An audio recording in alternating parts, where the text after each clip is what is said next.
Us now is former U.S. Navy captain and Heritage Foundation senior research fellow Brent Sadler. Brent, great to have you here. What do you expect to come from President Trump's trip?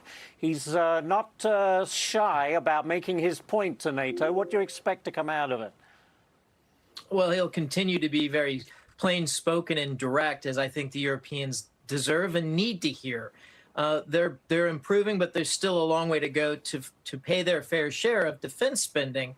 You know, the 2% goal only was met, after Putin invaded Ukraine and Trump came back into office.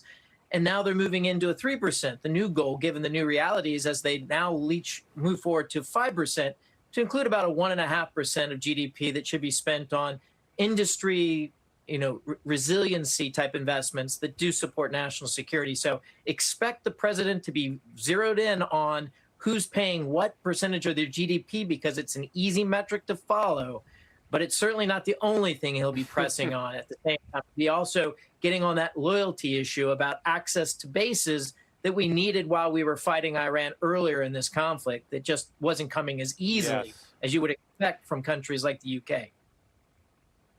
Yeah, I mean, it was very disappointing, to say the least.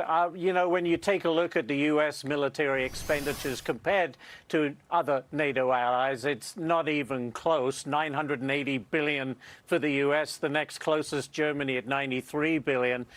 But you know what? I always like to say, Brent, if the NATO countries, if the European countries are in a, pickle, if they need help, who's the first country they're going to call? I don't understand why they did not cooperate with the Iran conflict, or with anything for that matter.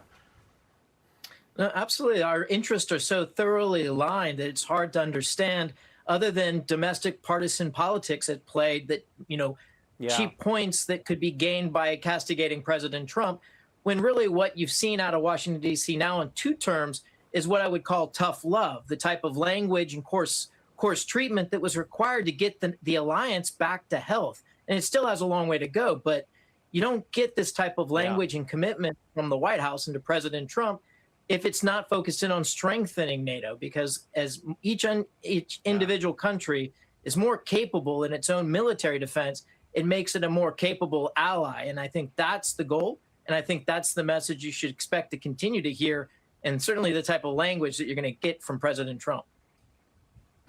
That is for sure. They can run, but they can't hide, as they say. Brent Sadler, thank you so much. Appreciate your time. And also, of course, thank you for your service to America.